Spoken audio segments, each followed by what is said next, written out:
Hey everyone, good afternoon. It's good to see you. My name is Mark Dolfini of Strategic Boardroom, and you're here because you want to learn a little bit more about networking. So this is the session that we're covering today is your networking not working.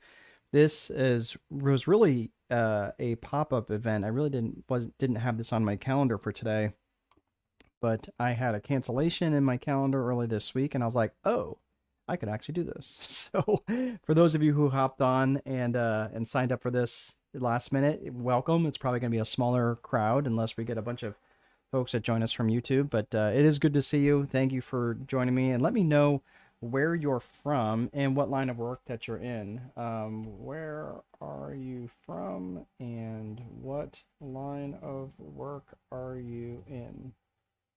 Um, so let's do, well, all right, there we go. All right, so let me know where you're from and what line of work that you're in, so that way I can make it a little bit more relevant to you and maybe what networking struggles that you're having.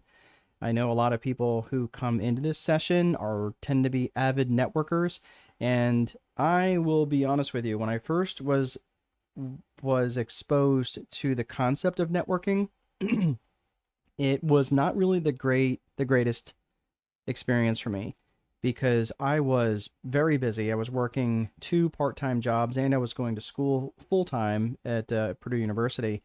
And my time was at a massive premium. Like I did not have a lot of extra time for really just socializing or really anything that was just kind of nonsense.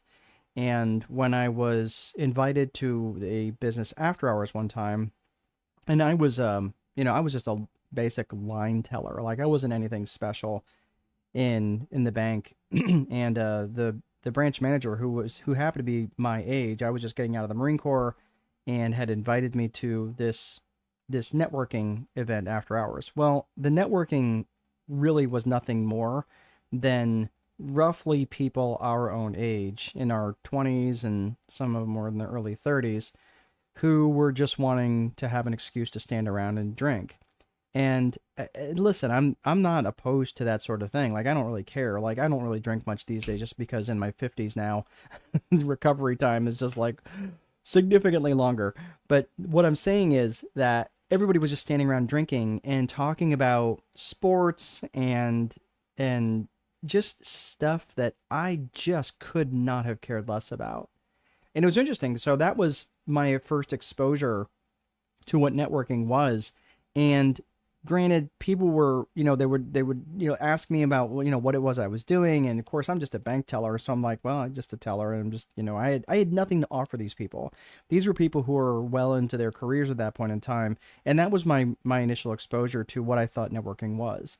And of course, that can be a component of networking, but it really wasn't it wasn't the best exposure to what networking really is. And I will tell you, I went on to I joined a networking organization called BNI, and I was in BNI for 14 years. And I had served many different leadership capacities within BNI. And BNI is a wonderful organization. I think it makes a lot of sense for a lot of different types of businesses. But once I got into that and I really understood what really networking was, then I really got to be a much more effective networker. And that's what we're going to be talking about today, is making sure that your networking is effective. So we've got a couple people that are saying hello. Sabah, you are a business developer in Neptune Yachts Rental in Neptune. Business developer in Neptune. I don't know where Neptune is, so maybe tell me what that is. India. It is residence in Dubai. Oh, gotcha. Okay, that makes more sense. All right, excellent.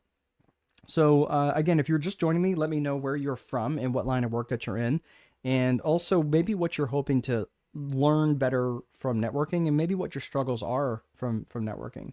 Yep, in Dubai. Gotcha. Okay, I did not know that. I did not know there was a place called Neptune in Dubai. So I have learned something today. Thank you, Sabah. You have made my life better. All right, so let's get to this, and this is important. Like I'm going to ask each and every one of you to pay attention to something for me. And I'm looking to connect with business owners and entrepreneurs who are in the service industry or are in the contracting industry. I want you to think of maybe coffee shop owners, restaurant owners. They might be in the real estate business. They might be in sales or rentals or property management, or they could be contractors like heating and air conditioning, or plumbers, or maybe general contractors who do room additions. Let's pause. What did I do just there? What did I do when I was describing those individuals? I was really specific. I was really specific in terms of of who it was that I was looking for. And yes, am I looking for those people? Yes, those are the types of people I'm generally working that I'd like to work with as a strategist. But and a lot of times when I ask people who it is that they're looking for, if they have an answer at all, if they've thought it through at all, a lot of times they're looking like, well, anyone who needs, a new bank, or anyone, if they're a banker, or anyone who's looking to maybe buy a house, if they're a realtor. These are the sorts of things where they're using the word anyone because they really haven't taken the time to think that through.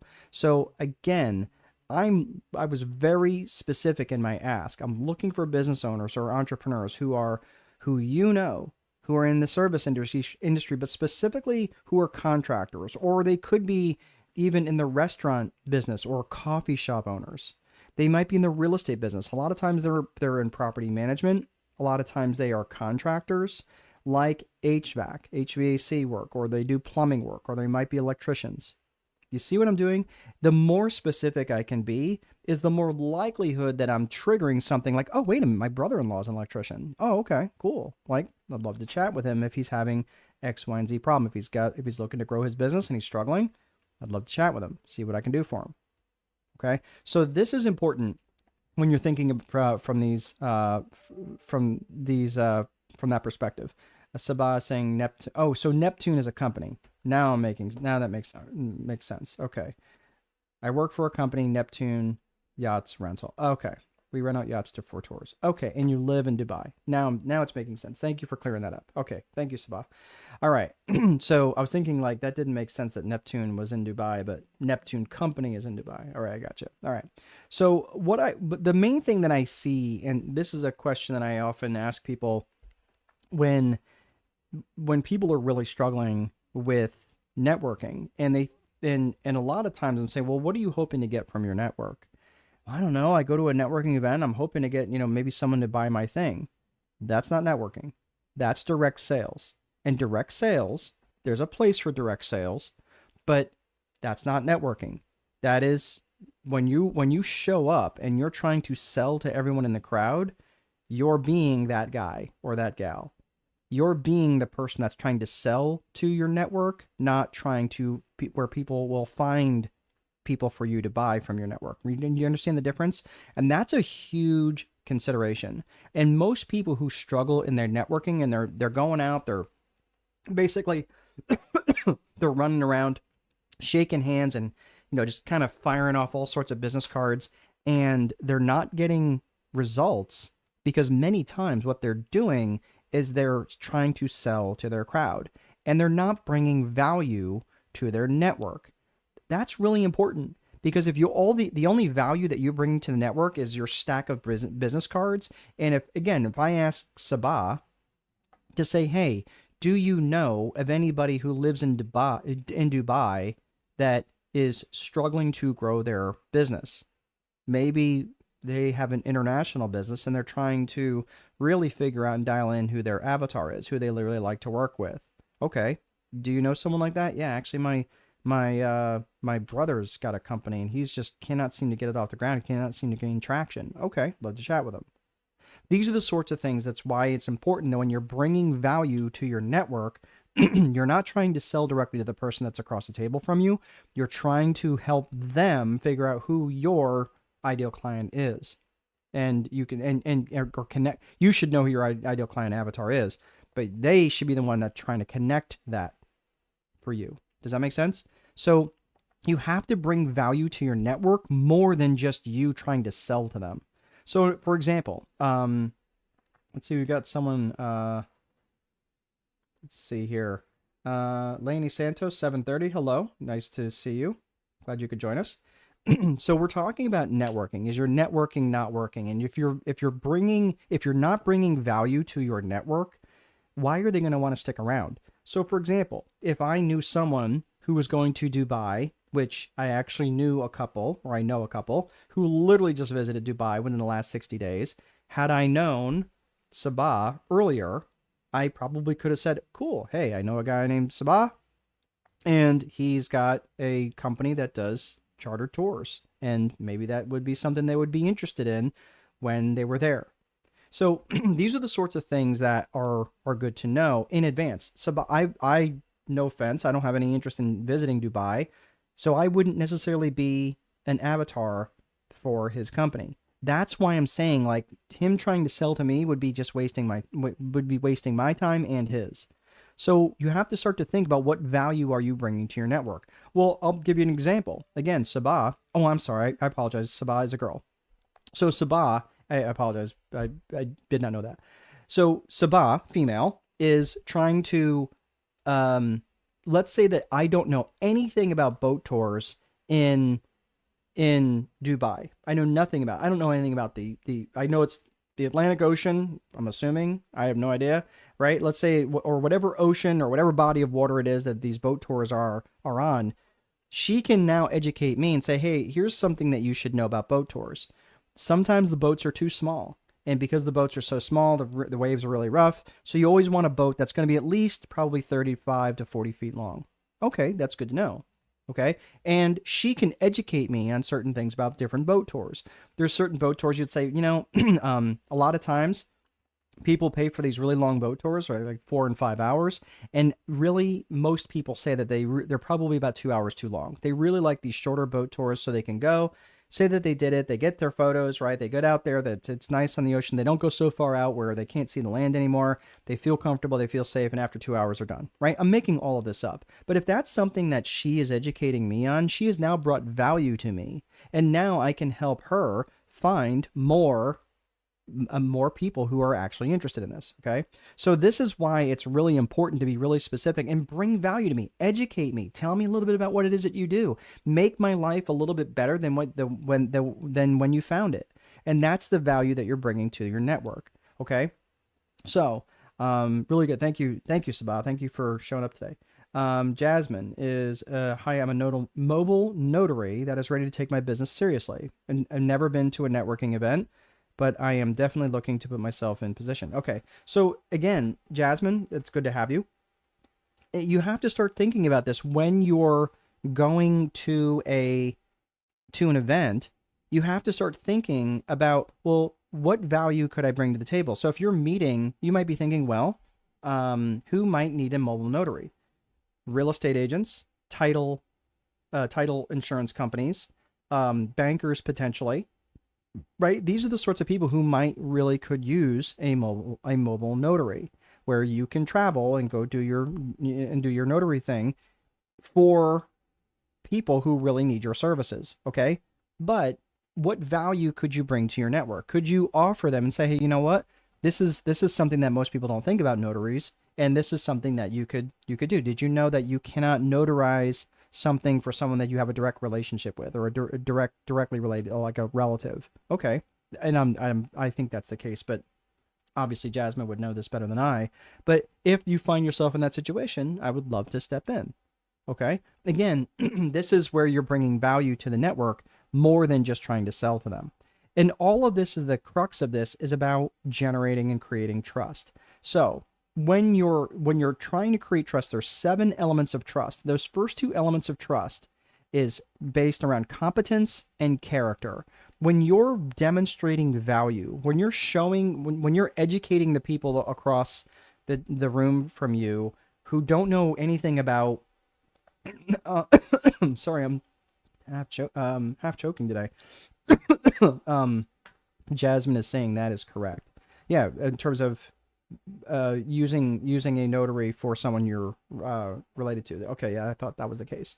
So if Sabah, for example, or let's say Lainey Santos, they do something specifically and they can educate me in terms of what it is that they do. Now I'm a better salesperson for them. I'm a better networker for them. Like, well, who is it you're looking for? Well, I'm really looking to make connections to title insurance companies, because a lot of times, and they have their go-to people, but sometimes they get busy, sometimes they get sick, sometimes they get COVID. Sometimes they go on vacation, and I would love to be a backup for them. Okay, great.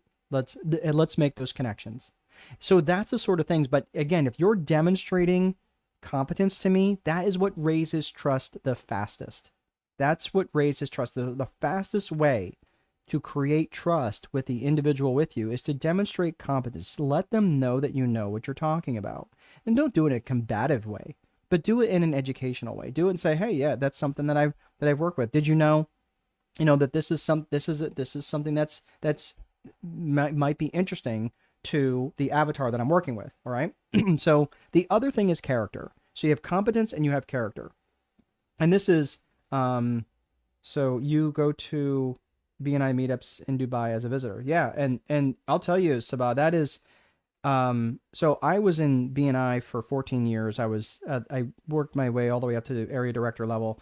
In fact, this book down here, these two white books down here, the reason a huge reason why those books even exist is because of Ivan Meisner, who is the founder of BNI. And Ivan Meisner actually endorsed those two books.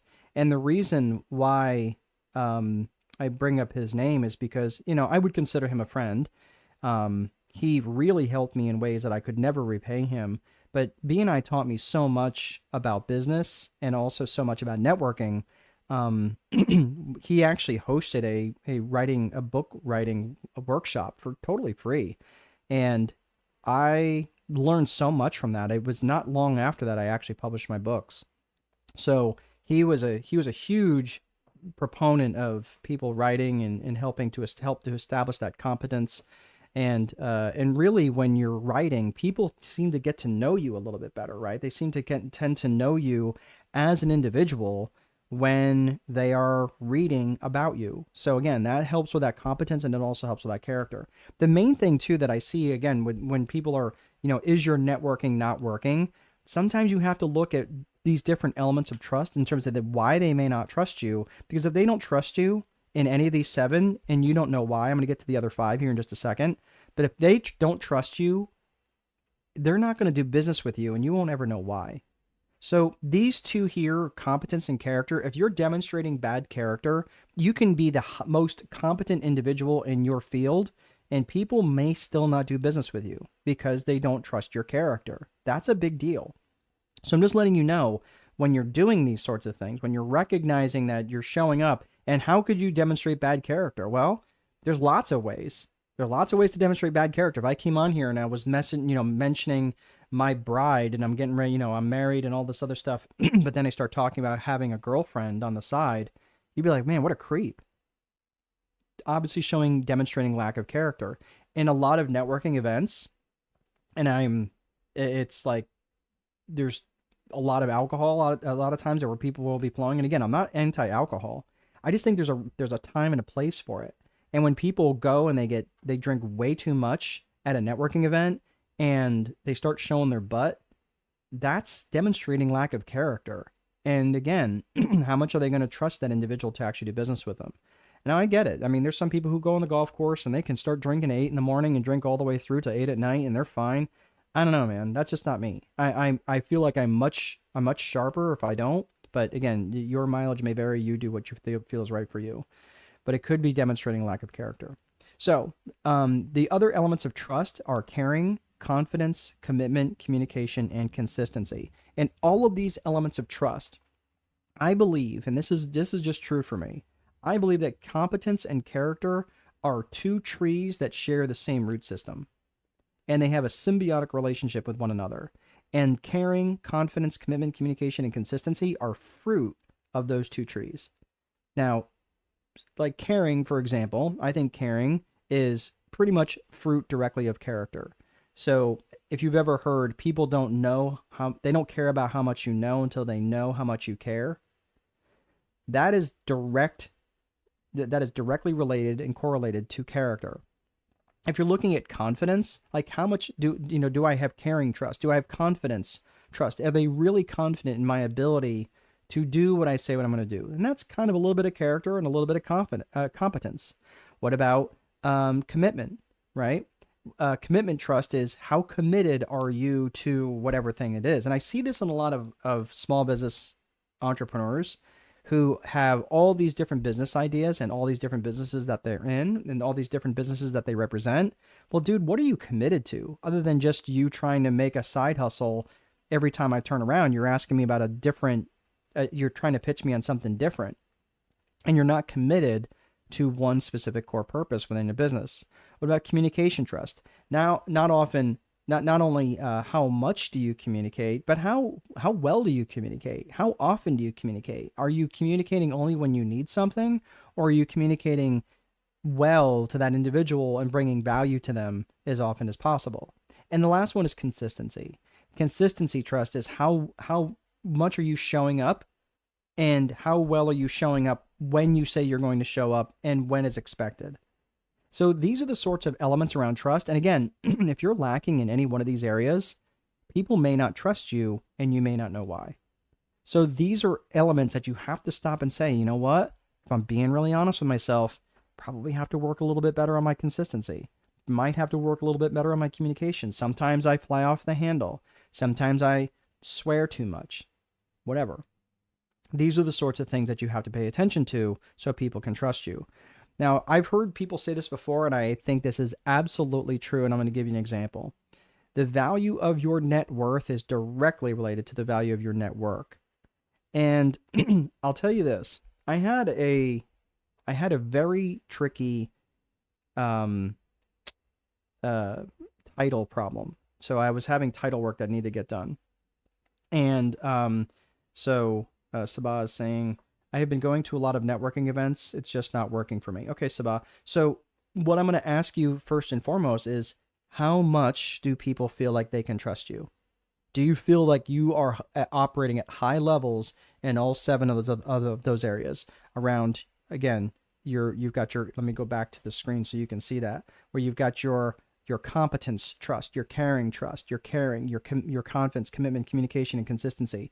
How much do people really trust you in all these 7 areas? And sometimes you might need to ask, do you feel that I'm confident in what I do? Do you feel that I'm committed to this organization and what it is that I do and giving people a really good experience? Do you think I communicate well? Do you think I communicate often enough? Do you think I'm consistent in what I do? Do you think I care? Do you think I'm competent? Do you think I know what I'm talking about? And do you trust my character?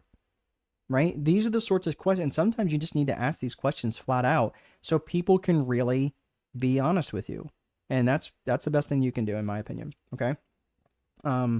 So I totally get that. And Sabah is saying, they listen, however, as when it comes to giving me business. So I think I understand what you're saying. Basically, they listen to you, but they don't bring you business. Is that kind of what you're saying? So again, this also might be, to me, it sounds like it might be a trust issue. And the other thing is too, is you have to recognize that people in BNI chapters, they're going to be a little protective of their tribe. They're going to be a little, so you're saying yes. Yep. So, and I have noticed this too with BNI visitors, is that when BNI visitors show up and they're trying to sell to the room, that hardly ever works for them. And the reason why is like, okay, so it sounds to me like you want the benefits of BNI, but you don't want to join BNI. That's commitment. Okay. So I'm just saying, if I'm going to give you a referral, I want to give you an example here, and we'll get back on track here. But when people are, have you ever had someone give you a recommendation for a book to read? Or have you ever gotten a recommendation for a movie and the movie was great or the movie sucked? Okay. Either way, when you have watched that movie, you will forever, and let's say it was an amazing movie, you will forever attach that person who recommended that movie to you just subconsciously. You're like, oh my gosh, yeah, my sister recommended it. I saw this movie, such a good movie. I'm really grateful that she recommended it. Okay. Or on the other side, my brother-in-law recommended I go to this restaurant and thought that it was going to be amazing. I'm sorry, the food was horrible. And now you start attaching that experience to your brother-in-law.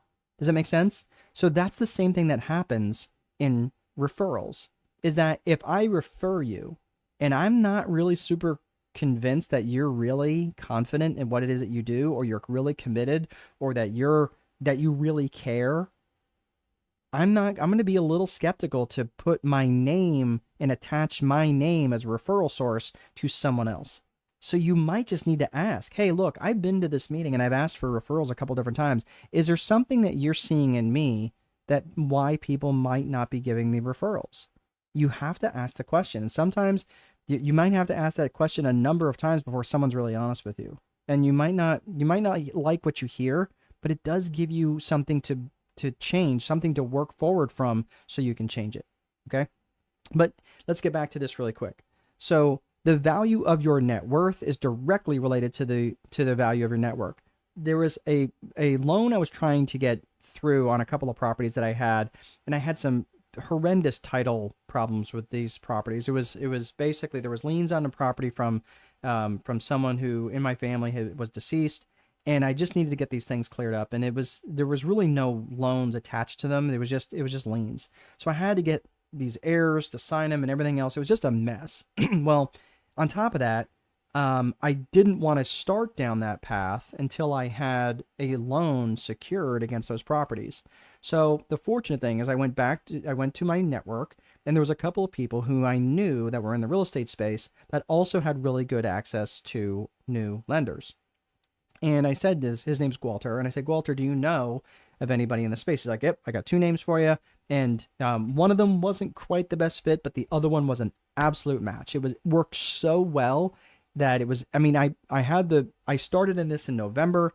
I finally had it closed a couple of weeks ago, and it was, honestly, it was amazing. It was it wasn't easy. I'm not going to say it was easy, but it was amazing because I was able to get a sizable loan on these properties, get all the title issues cleared up. And now it really opened up a lot of things with my family and really helped me in my finances. So again, I'm just saying, if I didn't have that connection and I had to start and go out and try to find all these lenders, there's no way I would have found this particular lender. It just wouldn't have worked. Okay. So yes, really taking the time to groom and work and make connections and keep those connections relevant is absolutely what you should be doing in your networking. So let's get into this a little bit. I'm going to get into the agenda here. I know we're half an hour in, but I just want to get into some of these nuances here. We're going to talk a little bit about the Viper framework, which is specific to business owners. Then we're going to talk about the 4 core functions, which again is relevant for you to know about all 4 functions of any business. We're going to talk about lead generation. Then we're going to talk a little bit about networking. And then of course, I'm going to give you some success strategies at the end. So when we're looking at the Viper framework, this is a strategic approach to managing your life and your business. I'm not going to go through all of the nuances of the Viper method, but specifically it's an acronym for vision, infrastructure, process, execution, and reporting. When it comes to vision is where it all starts. It's this top-down approach to how you're going to look at your life and your business.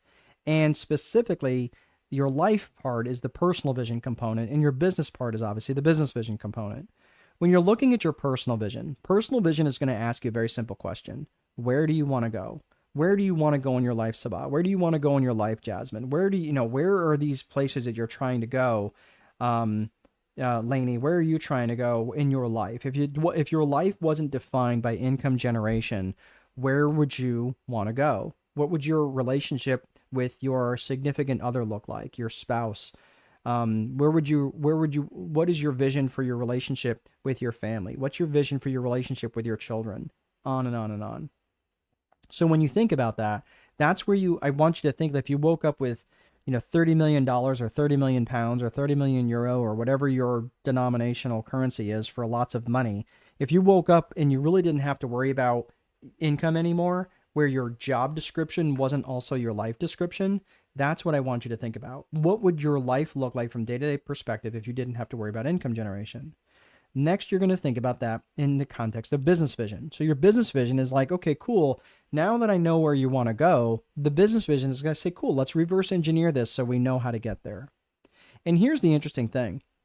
When I have a lot of people who spend a lot of time, especially they're spending a lot of time trying to network and do all the things. A lot of networkers, they really enjoy networking because they're into people. They like connecting with people.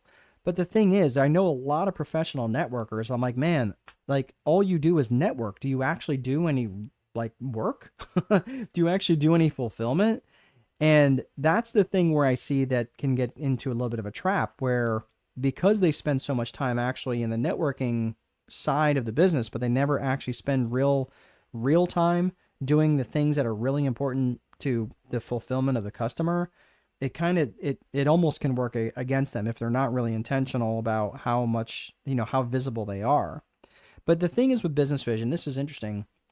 I've sat in many conferences and had many people who were sitting next to me in seminars and in masterminds who were literally legitimately making 6 and 7 figures a month net, like take home. And meanwhile, their life is a mess. And you know what the thing that they were most interested in? Making more money.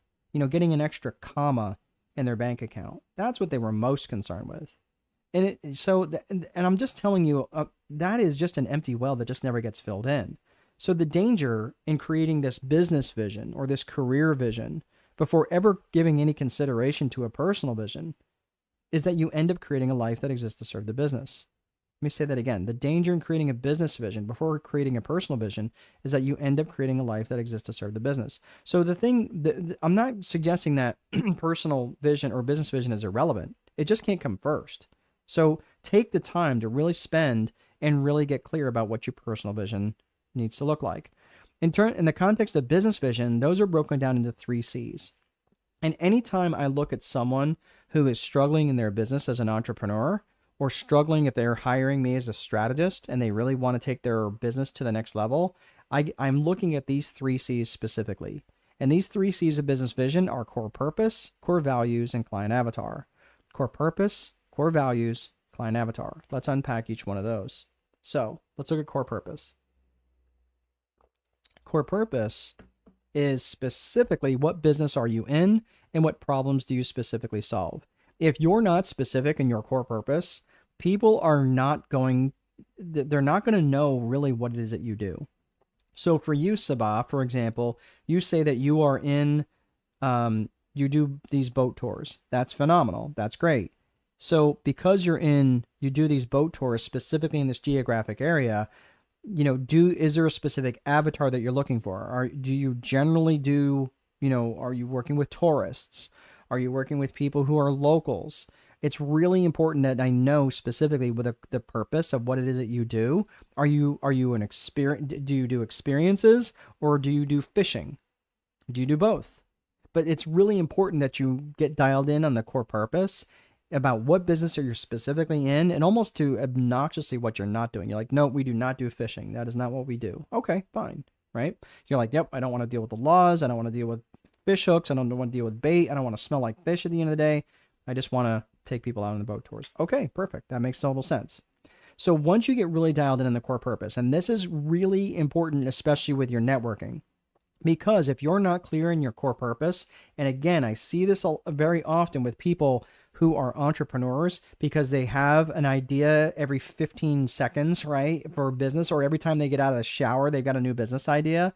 Ask me how I know. Because your core purpose is so fragmented, it's really hard to give people referrals whose core purpose is wandering all over the map. Now, I'll give you an example. When you're thinking out, when you're thinking like, let's say that you have an automobile garage, right, or a mechanic. So the mechanic, can he replace wiper blades? Sure. Could he replace blinkers? Sure. Could he replace tires? Possibly. Could he work on the motor? Sure. Could he work on your brakes? Sure. Could he do the mufflers? Great. Could he do the transmission? Probably not, because that's probably more specialized. But he does a lot of different things around the passenger vehicle. That's the core purpose. And it's really specific. Now, does he work on buses?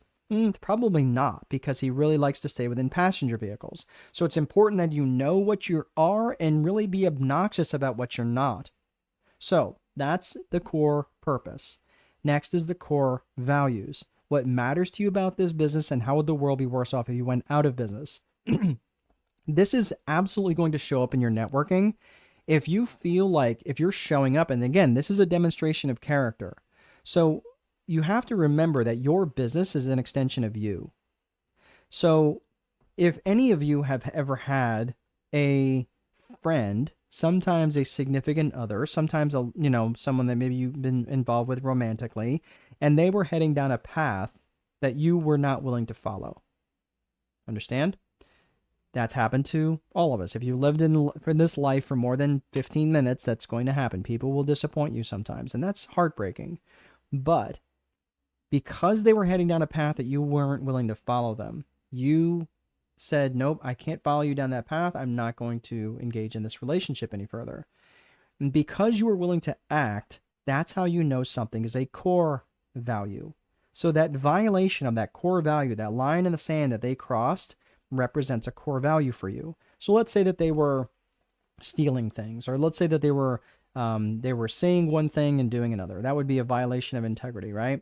So, or violation of honesty, whatever it is. So you'd say, nope, this is kind of my line in the sand, and I'm willing to take action on it.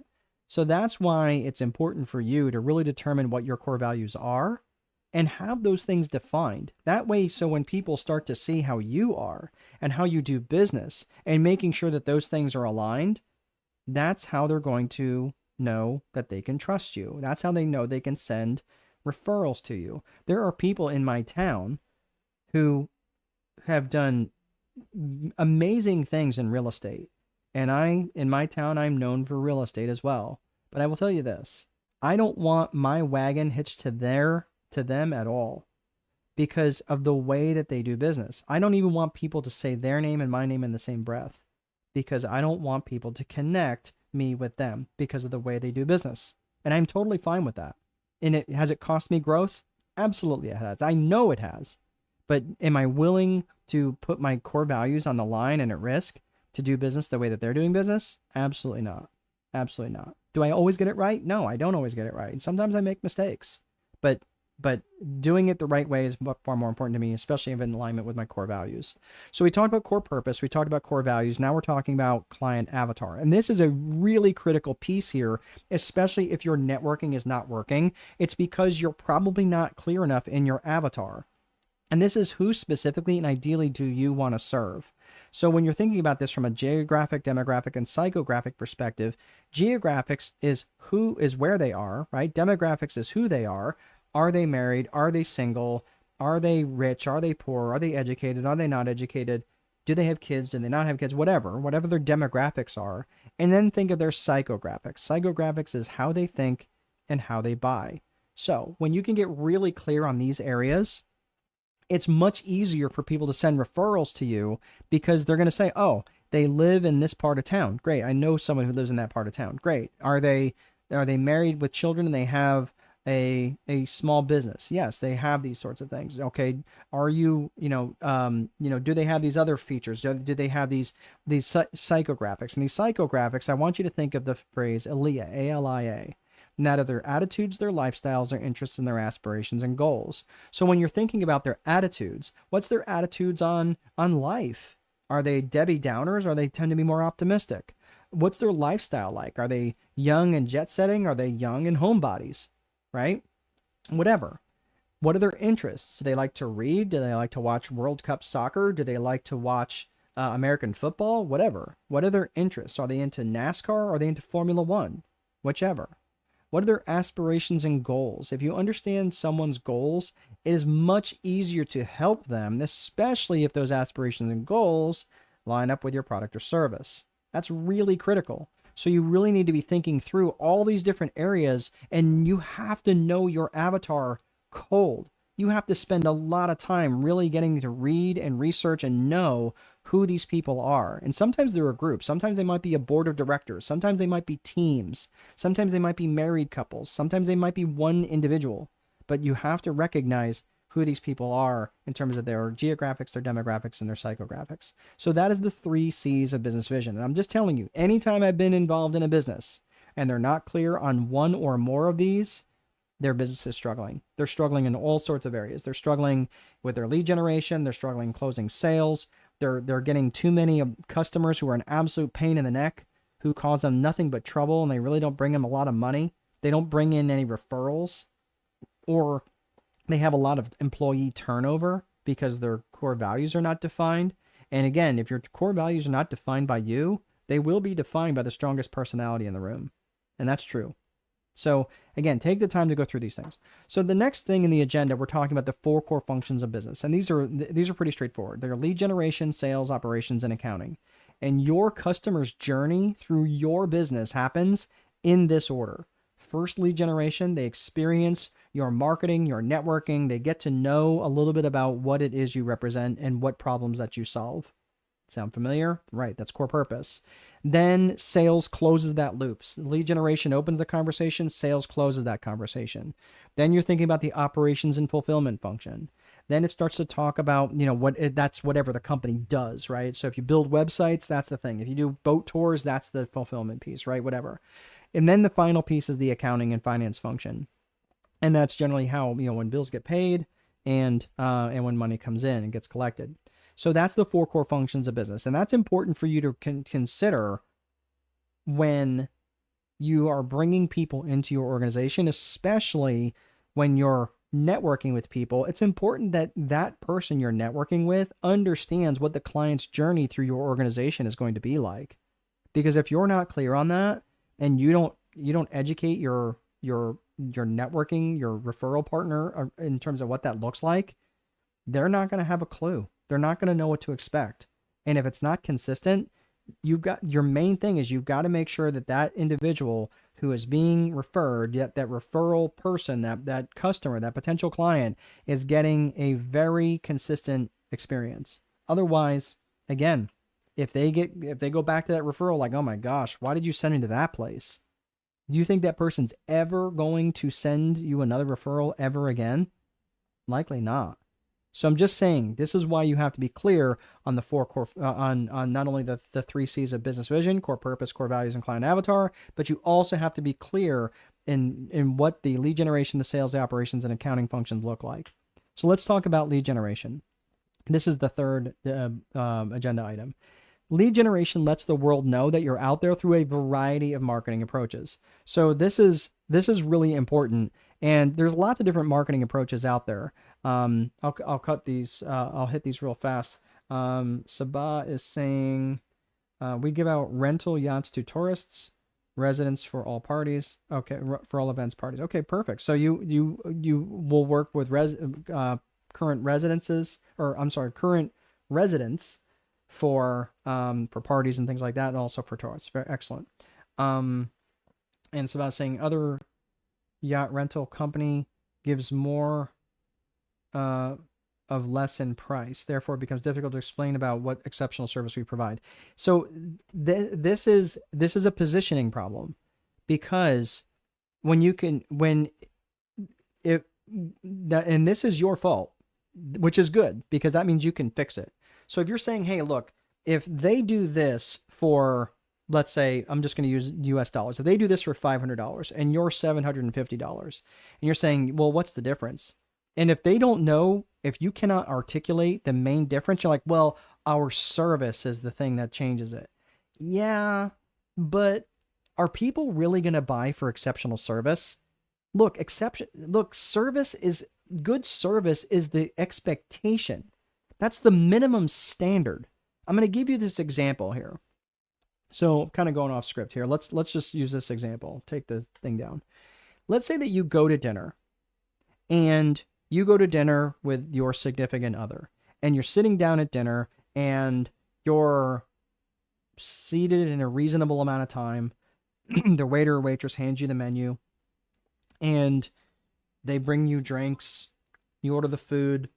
The food comes in a reasonable amount of time. The food is good. You pass on dessert. You're not really, you're kind of full. You're good. The check comes. The check seems reasonable. You pay it. You leave. You're satisfied. You are a satisfied customer. The satisfied customer is not going to tell anybody about that experience. There's no reason to, because the satisfied customer is the base standard. That's the default setting. So what you're not looking for, you're not even looking for happy customers. So satisfied customers is the default setting, and happy customers, okay, you're happy. Yeah, great. Who are they going to tell? You're looking for the raving fanatic. You're looking for someone who got treated so well that they couldn't even consider going anywhere else. And that's the difference. So when you're saying, well, we provide exceptional service, that's not what they want. What they want is the memory. What you're selling, Sabah, is the memory. That's the difference. You're selling the experience. You're selling, what you have to do is sell the fantasy. That's what you're selling. And when you sell the fantasy, that's what people are willing to buy. That's the difference why people are like, look, you can go anywhere else you want. But realistically, if you want the most exceptional experience you've ever had, and I will guarantee that, if it was not the most exceptional experience, I will give you your money back. And that's the difference. And you have to differentiate yourself from everybody else that's charging less, because all they're getting is a boat ride. Okay, if you want a boat ride, you can get a boat ride from anyone. But if you want a memory, if you want a core memory, and you want something that feels absolutely special from what we do compared to what everybody else does, that's positioning. That's a marketing problem. That is an education problem, and that's a hill for you to die on. So really, that's what you need to convey to others. And imagine, again, I'm really excited about this. Listen, I will tell you this one thing. Anybody else can go on a boat trip. Anybody else can go on a boat ride. But can anyone else guarantee that it's going to be the most exceptional experience, core memory that they're going to carry for the rest of their lives? That's the guarantee that I'm making. Does that resonate with you? Does that sound a little bit different?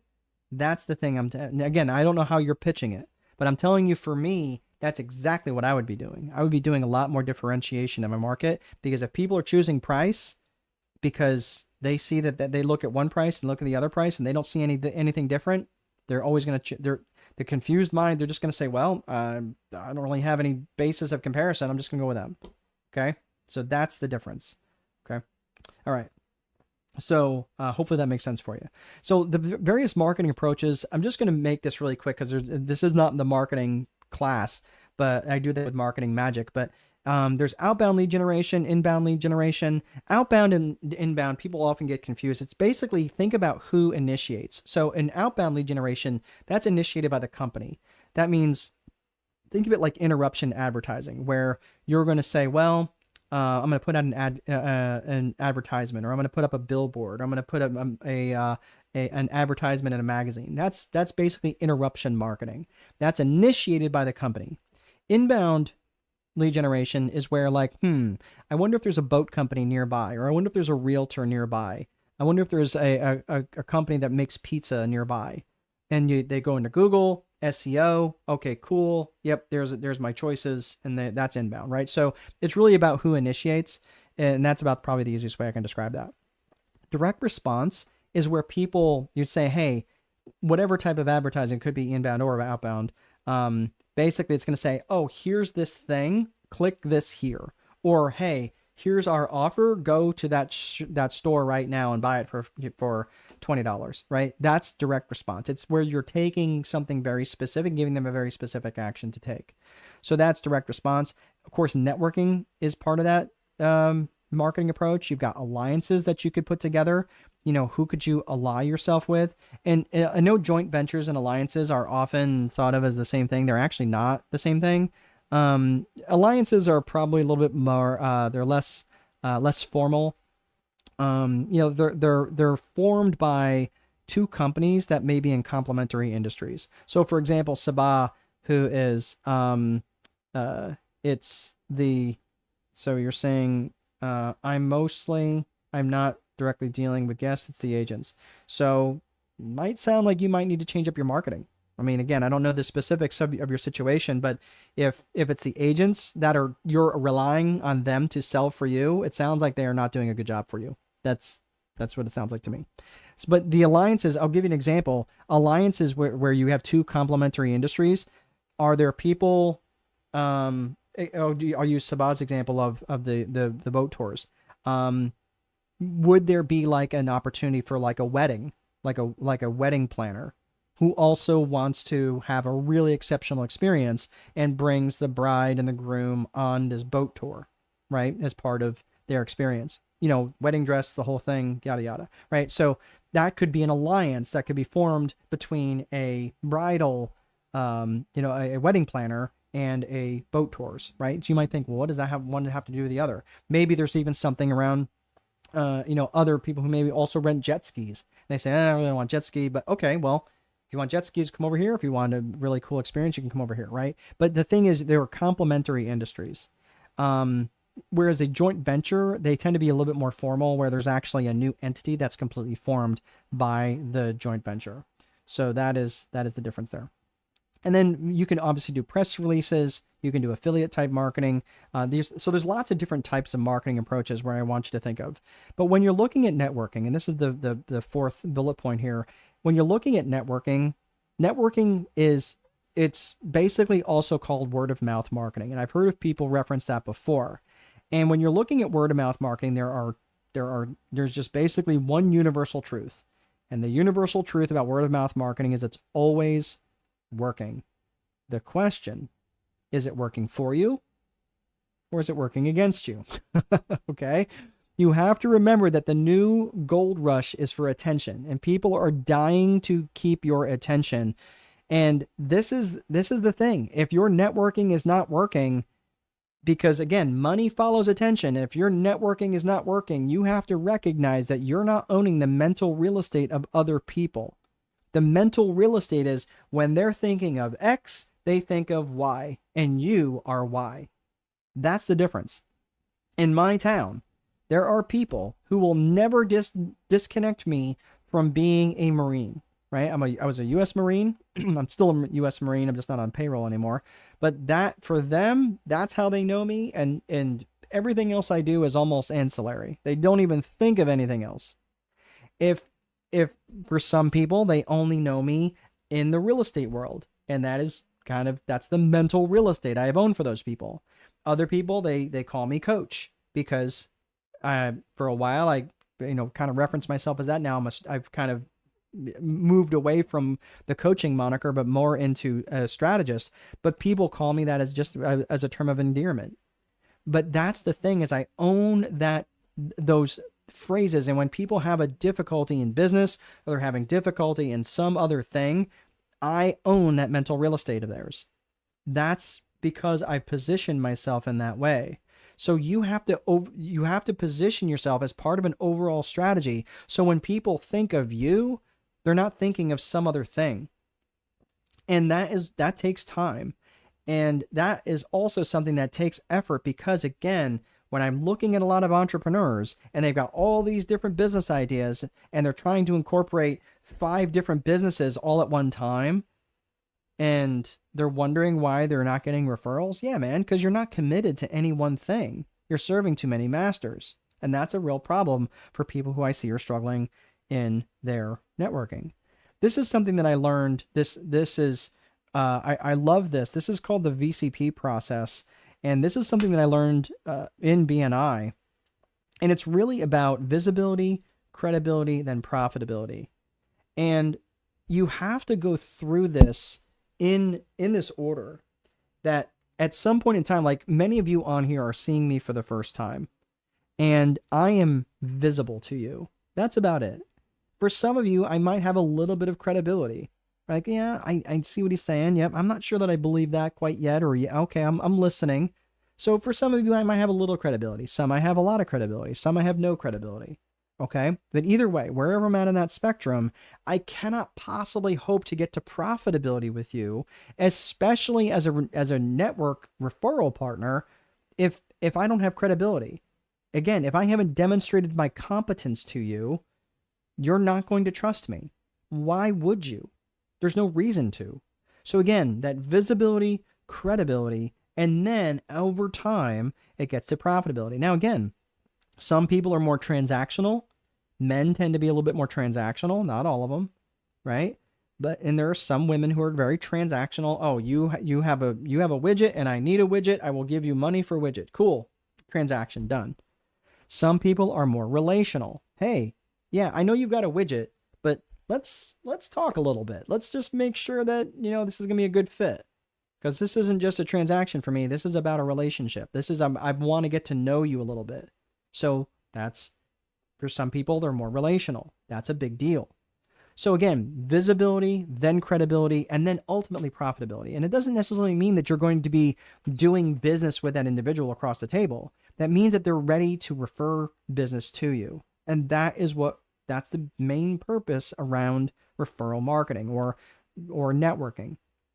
So let me ask you this. Again, thinking about visibility. And again, a lot of times I see a lot of people that because they're so fragmented in what they do, they have all these different thoughts in their mind. They have all these different businesses. And every time they show up to a networking event, they're talking about a different line of work that they're in. If I were to ask the people that were if I were to ask the 5 people that were closest to you, what is it you do? How many different answers would I get? Truly. And I mean, would they really know how to answer those questions? Would they really be able to say, well, I don't really know what they do, right? I don't really know what Mark does. I don't really know what Jesse does. I don't really know what Caitlin does. Okay. Well, whose fault is that? That's your fault because again, a lot of times you may have been picking out all these different areas and you're not really clear about what problems that you specifically solve. That's for you to fix. Again, you have to own their mental real estate. You have to, when people think of a problem, they think of you. If people are walking by and they see broken glass on the ground and they see a broken window, they go, I'm thinking of the alarm guy. I'm thinking of the guy who sells alarms, right? If they see, they walk past someone's lawn and the lawn is all brown, they go, I'm thinking of that guy who works for that landscaping company because he told me he knows how to fix that. Make sense? So I'm just telling you, like it something for me is not so much a visual, but it's more of a mental hook.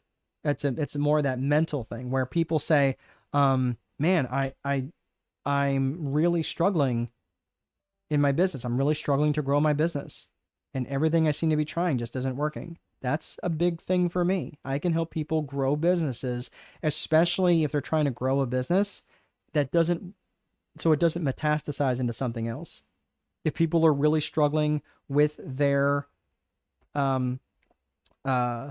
organization, with their systems and their processes, that's a big thing. If people have lots of turnover in their organization, that's something. If they're constantly hiring and firing people, that's something that I can help with.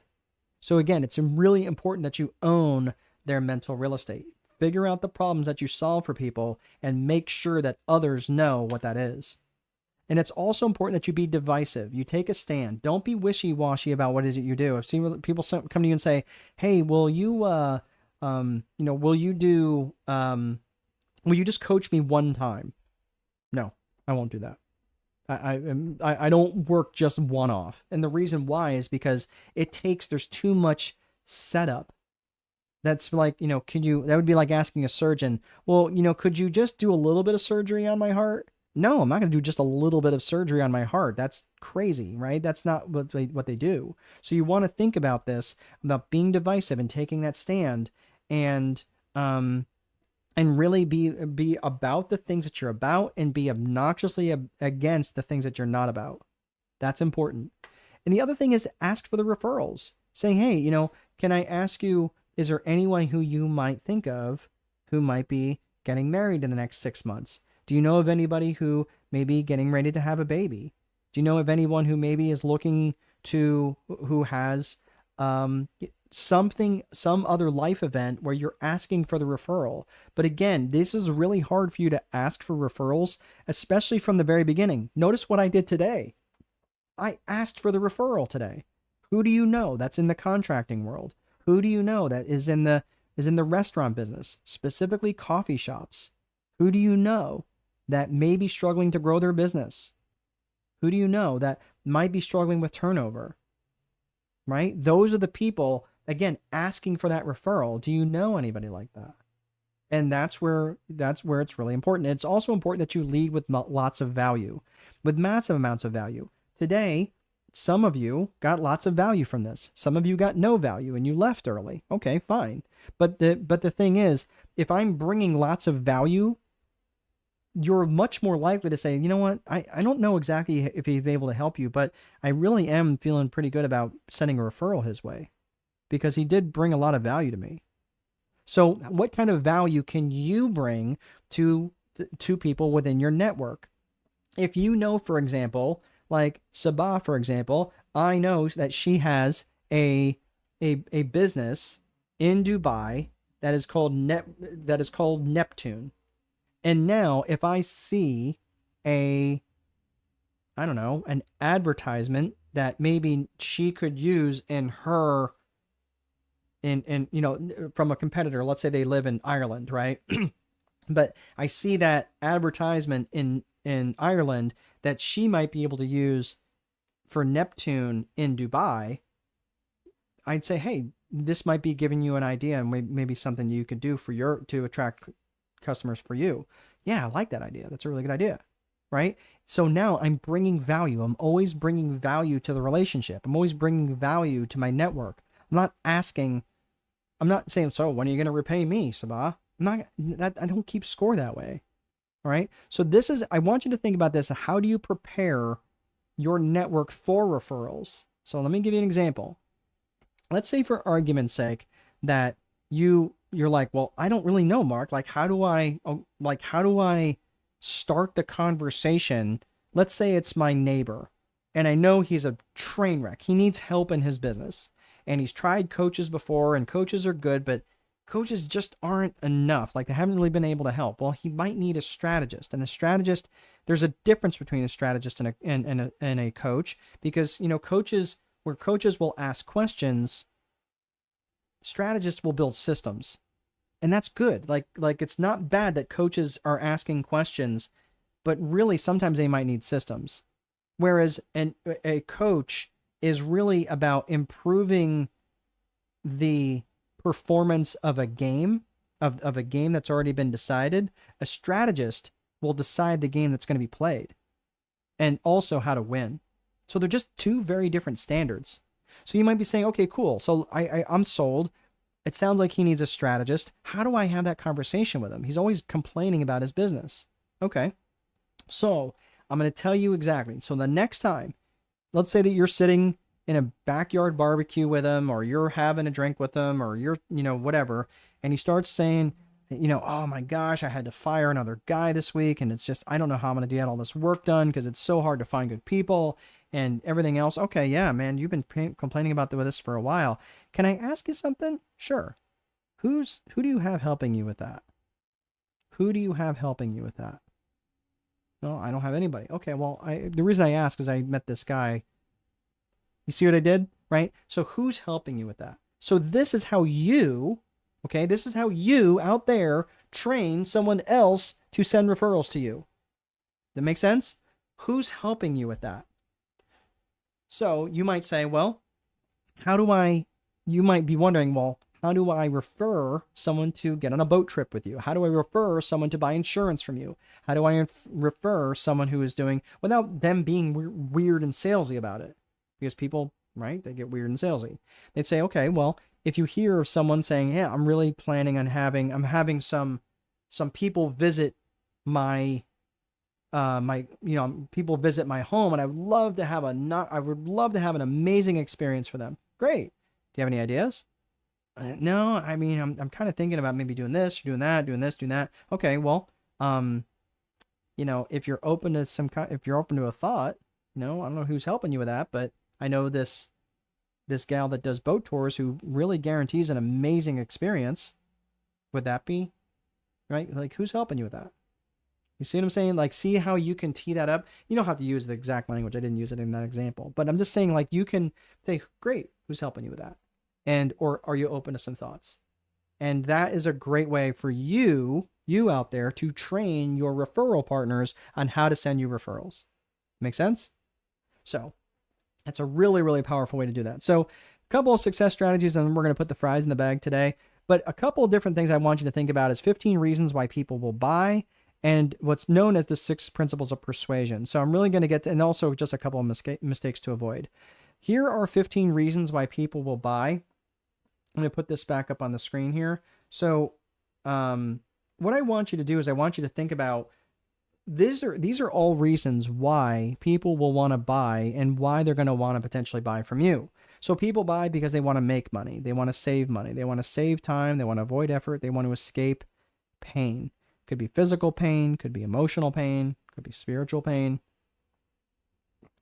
whatever it is. People will buy for more comfort. They will buy for better health. They will buy to gain praise, to feel more love, increase their status, right? And keep in mind, in better health could also be less stress, right? Keep in mind for that. People will buy for truth, especially if they have felt lied to in the past. They will buy for growth. They will buy for novelty just because something is new. They'll buy for certainty. And they will also buy to be in contribution to others. So when you're thinking about this, what I want you to do is I want you to list all 15 of these. And what I want you to do, put them on different sheets of paper. And I want you to come up with all the reasons, directly or indirectly, how you help people make money. Directly or indirectly. How do you help people make money? You might think, well, I don't help people make money. Yeah, but directly or indirectly. Let's say you save them some time, which allows them to do more heart surgery things, and then they get more money. So directly or indirectly, how do you help people make money? How do you help people directly or indirectly save money? How do you help them directly or indirectly save time or avoid effort, escaping pain, etc., etc.? And let's say you came up with 10 different reasons under all of these. Now you got 150 different ways, and some of them are going to be a little wonky, I'll grant you that. But what if you came up with somewhere in there is going to be like a really something you really hadn't thought about? So now you've got creative ways about how you can help people in these different reasons in terms of why they're going to want to buy from you. Make sense? In terms of the principles of persuasion, this is the different principles of persuasion. There's reciprocity, commitment and consistency, social proof, liking, authority, and of course, scarcity. And when it comes to the principles of persuasion, this was a book written by Robert Cialdini called Persuasion. And what he, was it called Persuasion? Yeah, I feel like it's called Persuasion. Yeah. So anyway, no, it's called Influence. That's what it is. Influence. So the main thing around this book that Robert Cialdini wrote was reciprocity is that giving something of value, you're going to get something in return. So a lot of times I'm going to ask you, Sabah, okay, if you're struggling in your referrals, how many referrals have you given? How many referrals have you given other people? Okay. Jessica, how many referrals have you given other people? Okay. And that's the thing is when people are struggling with their referrals, a lot of times when they're struggling for referrals, it's like, well, they're struggling for referrals. They're not getting any referrals. They're not getting anything from their network because they're not giving anything to their network. They're not giving any value. So again, if you're not giving any referrals, how in the world can you expect to receive any? Now, again, so I just want you to think in terms of that law of reciprocity. That is a big, big deal, especially if you're looking to hope to bring other people and get referrals from others. So again, I want you to think about that. How many referrals have you given if you're hoping to receive referrals? Some mistakes I want you to avoid is having an unclear message. This goes back to the 3 C's of business vision around core purpose, core values, and client avatar. If you're not clear in any of those 3 things, your messaging is not going to be clear, and it doesn't magically get more clear as it leaves your mouth and gets to their ears. Failing to follow up. I cannot tell you how many times when people go to networking events, and I usually keep a stack of business cards on my desk just as I clean my desk off here, but how many times you wind up at a networking event, you get a business card, you bring it back to your office, you set it down, you put it in a little rubber band, and you set it there, and maybe a few months later you look at it and go, I have no idea who that individual is. You need to be following up immediately. Immediately you need to be following up. And if you're not following up with these people, I'm telling you, that is you've wasted everyone's time. So if someone gives you a referral, you need to be on that referral like a freaking Band-Aid. If someone you have met that you want to continue to foster that relationship with, you need to continue to follow up with them. The other thing is monopolizing other people's time, especially if you're in a networking event where you're like, oh, cool, I found my person to network with. I'm like, don't go anywhere. You're my networking person for the night. Look, you can overplay your hand. You can monopolize someone's time. It's one thing if you jive with that person. You're like, cool, we should totally hang out sometime. I love it. But don't monopolize their time. And just And even say that, look, I don't want to monopolize your time. I'm really enjoying the conversation. Is there anyone else here that you'd like to network with? And they will appreciate, oh no, thank you so much, because I'm actually trying to connect with this person over here, but can we catch up at another time? Absolutely. No problem. Or you'd say, no, I'm actually good. I've met the people I need to meet. I'm really enjoying this conversation. I'd love to connect with you. Right? So just be mindful of monopolizing other people's time, especially during a networking event. Another mistake to avoid is being inauthentic. Don't try to be something you're not, because people will smell that a mile away. And again, that relates to character. If people don't trust your character, they're not going to trust you enough to send you referrals. And again, the mistakes to avoid, like I mentioned, is not giving any referrals. If you're not giving referrals, how could they possibly trust you enough that you're going to handle referrals well when they send them your way? So again, the other thing is, I mentioned this earlier about being transactional versus relational. You have to recognize that some people are just a little bit more transactional in nature. Some people are a little bit more relational in nature. So when you're having these conversations, you're just going to have to kind of gauge, just with that, emotional intelligence that you're growing, and saying, hey, look, some people might take a little bit longer to get to the transaction. They might take a longer to get through the credibility. Like you're visible to them. They might take a little bit longer through the credibility process before they get to profitability. So again, visibility, credibility, profitability. So some people take a little bit longer to get through that process than others. But getting to trust as quickly as possible is what you're trying to do. Again, try to get them, demonstrate your competence as quickly as you possibly can. And then, of course, demonstrating what kind of person that you are through your character and by demonstrating your core values. Remember, the fastest way to create trust is to demonstrate competence. The fastest way to destroy trust is to demonstrate a lack of character. Okay? So remember that being that authentic version of yourself, just be who you are. Okay, and if you have some character flaws, everybody does, but work on those character flaws. I'm not saying you have to fix every chink in your armor, but again, if any one of those 7 areas of trust, that if you're not demonstrating some area of that trust where people are going to not trust you and you may not know why, that's going to be a problem. You have to fix those areas, specifically around those areas, those key areas. So I'm going to just show you a quick picture here. If you're looking at the photo, this guy here, he's a bank robber. He's actually holding a gun at the teller right now. And what this is a guy, MacArthur Wheeler and Clifton Earl Johnson. They robbed 2 banks back in the 90s at gunpoint without any attempt to disguise themselves. Instead, what they did was they covered their faces in lemon juice. I'm not making that up. And they firmly believed that would make them invisible to security cameras. So this baffled people. Like, there's no way anybody would believe that, right? Because if you write in lemon juice, right, and you hold it up to a heat lamp, like it's like invisible ink. Well, that's what they thought. So anyway, these 2 researchers by the name of Dunning and Kruger, I'm going to take myself down. I'll show you this. They started doing a study on how false confidence plays a role for people. And this is very true, not just for bank robbers, but also for business owners. And this is very true for people who are struggling, especially when they get started out. So everybody starts at this bottom here where their confidence is very low and their competence, what they know, is also very low. But they start out very confidently, like, oh my gosh, how hard could this be? And their confidence spikes very early until they get to what's called the peak of Mount Stupid. And this is where all of a sudden they start realizing that they don't know what they don't know. And it comes crashing down pretty fast. And they've learned a little bit, but it usually comes at a big expense of their confidence. This is when they're in their valley of despair. And this is where a lot of business owners tend to give up. But if they keep working on it, they keep building on their experience, they give up and they keep working on their competence, they head up that slope of enlightenment and eventually get to a plateau of sustainability. This is why it's really important to have a support system. So what I'm recommending here is, again, I have a school community, which is actually called, which is at Strategic Boardroom. And there's a small cost to it right now. You can head there to strategicboardroom.com. It's if you just want the basic course, or basic community, it's just $39 a month right now if you're interested.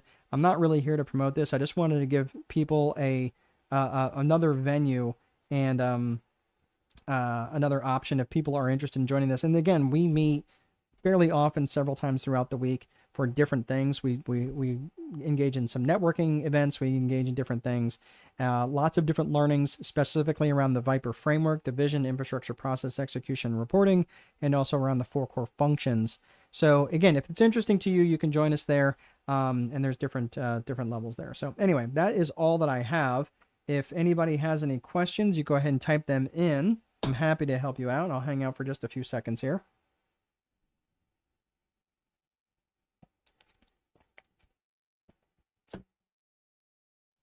All right, doesn't look like we have any questions. All right, I'm going to go ahead and put the fries in the bag. Thank you all so much for hanging around today. This is just a topic that really winds my clock. I really enjoy talking about networking, and reach out. I'd love to connect with you guys. And you can find me on social media. Pretty easy to find these days. And you guys have a great rest of your day, and I'll see you guys in the boardroom. Thanks so much.